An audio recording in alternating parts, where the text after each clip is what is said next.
We now want to turn your attention to the Voice&Data-CMR Survey, How 5G Ready is the Industry? And to present it to all of us here, we have Prabhu Ram, Vice President, Industry Research Group, CyberMedia Research. As Vice President, Industry Intelligence Group at CMR, Prabhu advises industry participants on the dynamic technology market in India and other Asian geographies through proprietary and custom technology research, cutting across technology domains. Let's welcome on stage Prabhu Ram. Good morning. It's always wonderful to be on the stage here with CyberMedia. Thank you so much for the opportunity. Truly appreciate it. We had all the stalwarts on stage talking about the potential and promise that 5G has. I'm going to talk to you from more of an analyst perspective. CyberMedia Research is an analyst firm that's technology agnostic. That's how I would put it. We work on emerging technologies as well as consumer technology and areas of enterprise tech. AI, for instance, is big right now. I'm going to quickly dive into my presentation and take you through in terms of what's coming up. It's no wonder that, from my vantage point, when I look at the evolution of technology right now, the way things are changing, we are at an interesting moment in time where, as PG was mentioning in the morning, we are no longer followers but leaders in tech, and that trend is going to stay for the next decade or so and beyond as well. When I look at technologies right now, there's so much happening in terms of not just basic but applied tech as well. And we heard a lot about why 5G matters. There is that momentum which we are seeing right now as an analyst as well. I'm going to talk more. These were use cases which were spoken about earlier, so I'm going to skip that. I'll talk more about this part. This you might have seen. There was a lot of commentary on this as well. At CMR, we do track the mobile market, and in Q2 of this year, for instance, we saw that India became the second largest mobile market for 5G as such. What's interesting is when we look at our smartphone shipment share, 5G now constitutes close to 80% of the shipments. That gives you analysis of how things are changing. 56% year-on-year growth, tremendous as such again. And if you were to look at how 5G is quickly, percolating down the price tiers, in the 10,000 to 13,000 price segment, we saw a 120% year-on-year growth. That talks volume. And there are, chipset vendors who are now focusing more and more on introducing 5G phones below 10,000. That's going to accelerate the 5G adoption in India as well. And that's not just on the shipment side, right? We also track more or less the consumer side of things. There is more and more interest. Right now, the festive season is coming up. We are seeing a lot of interest in terms of consumer appetite for buying 5G phones as such, close to 89%. That's what it is, and it's all about future-proofing. It's all about having the latest technology available to them and being, really capable of taking those use cases. And I'll talk about that in a bit. This, for instance, right? Consumer 5G, if you were to look at it, it has a lot of those potential, right? When we talk about virtual reality or say, for instance, these new devices that are out there, some of it is failure, but that's the whole point of innovation. You fail fast and you come up with something new. So that's, for instance, right at the bottom that you see Rabbit R1. It came earlier this year. Talked about an alternative to your smartphone. So that's something which will be, changing how we interact with technology. Or, for instance, the Nemo. That's something which an Indian entrepreneur from Kerala, who moved to the US, he started it, and he's focused on enterprise use cases as such, education and so on. And all of these have potential. It's not just about, things like live entertainment or gaming or so on. It has applications across industrial metaverse, for instance, when you talk about digital twins and so on, or for that matter, education and healthcare as well. And so what about enterprise 5G, And very interestingly, when I was seated there and Piyush was talking in the morning, he had a slide similar to this, more or less, exactly like this, where it was, there were two photos on, talking about how agriculture, like it's a parched land, and how it can lead to prosperity, when we look at the evolution of technology. I define this in terms of promise to potential. All of the talks that you heard this morning, when you distill it down, we are seeing those early shoots, and it will, sooner or later, it will have the potential to grow like anything. So in terms of the survey itself, this context was important in terms of where we stand. But in terms of the survey and trying to paint that picture, we were looking at where are enterprises standing today in terms of their 5G adoption? Is 5G delivering the promise for enterprises? What are those applications or use cases that they're looking at? And what's stopping enterprises from really leveraging 5G, and how can they accelerate 5G adoption?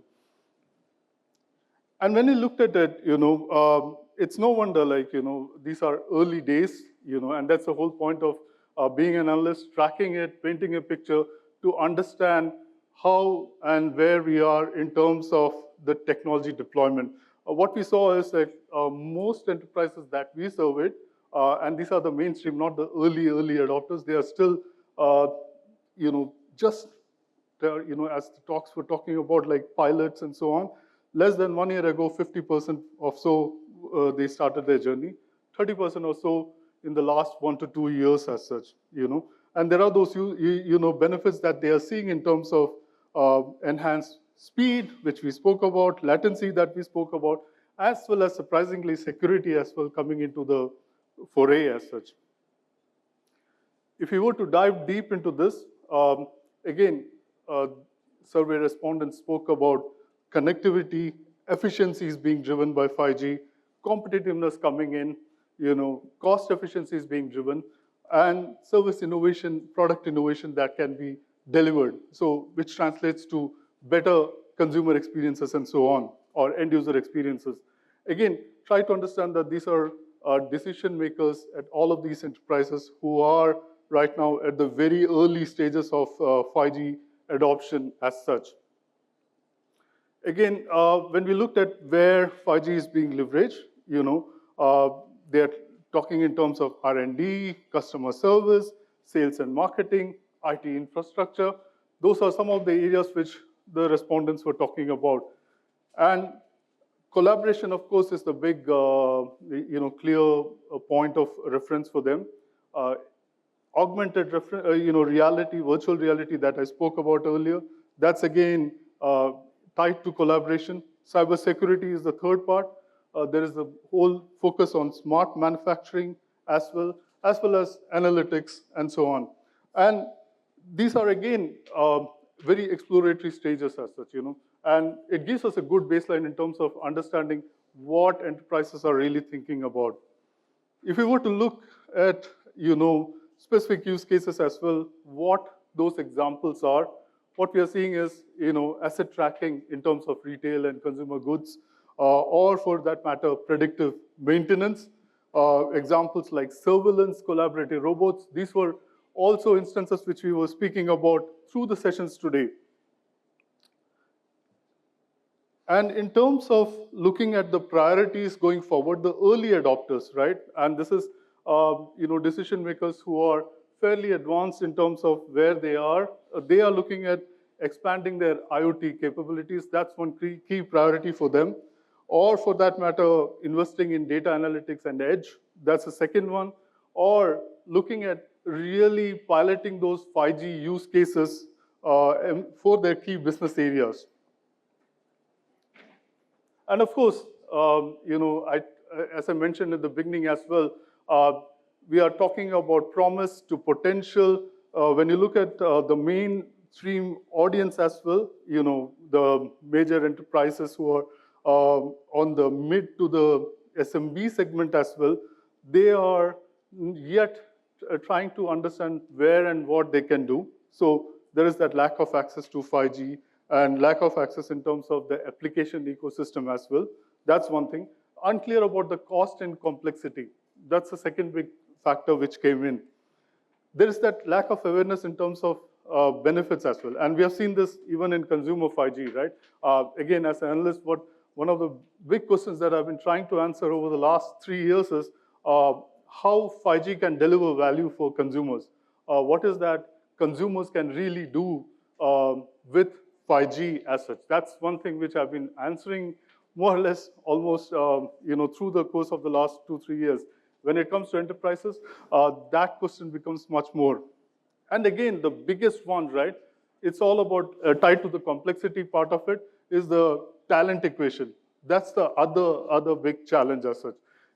So when you look at it, we are right now in a play where there are those pilots ongoing. There are some early stage experimentation with 5G that's ongoing. And what we can clearly see is enterprises are trying to see how they can look at the talent equation, how can they bring the skill sets, how can they really solve the complexity, and also what are those use cases that they can really focus on, which gives them the real meaningful insights as such. It's also important, again, the earlier speakers spoke about some of these use cases, but what we are seeing in terms of enterprise 5G, and there are references from GSMA, for instance, case studies that have been published. We are trying to do at CMR. We are right now in the early stages of looking at some of these case studies from India as well. But these are from Asia and Asia Pacific. GSMA has published them. I just thought it's a good reference point for us to look at what enterprise 5G can deliver on. Australia, for instance, drone deliveries. That's something which is, there. Good quantification in terms of what those benefits are, reduction in delivery times, increase in operational efficiencies, and so on. If you were to look at South Korea again, last year I was there, and one of the things which we saw, LG, for instance, has this entire network set up in their manufacturing plant.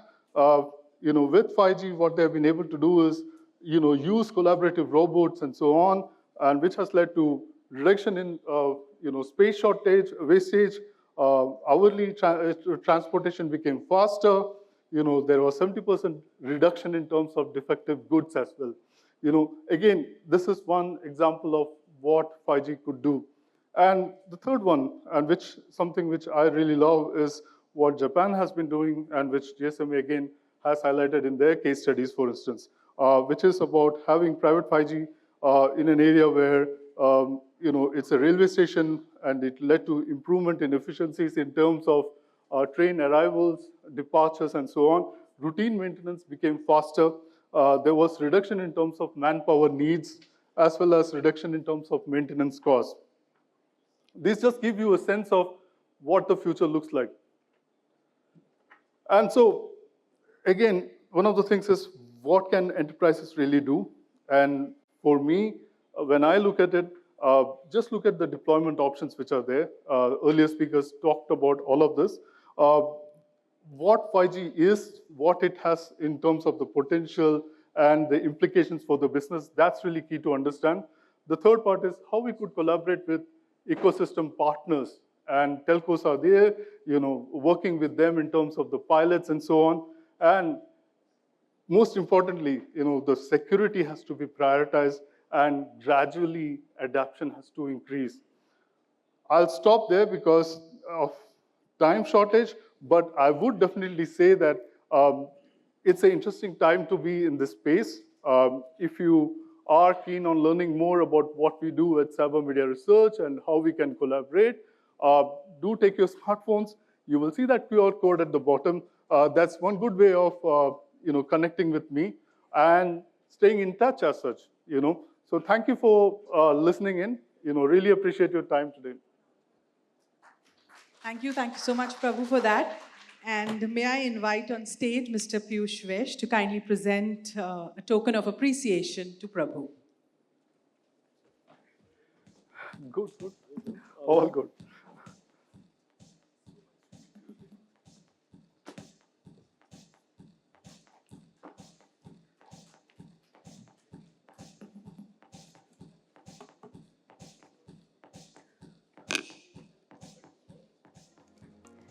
Thank you so much, gentlemen.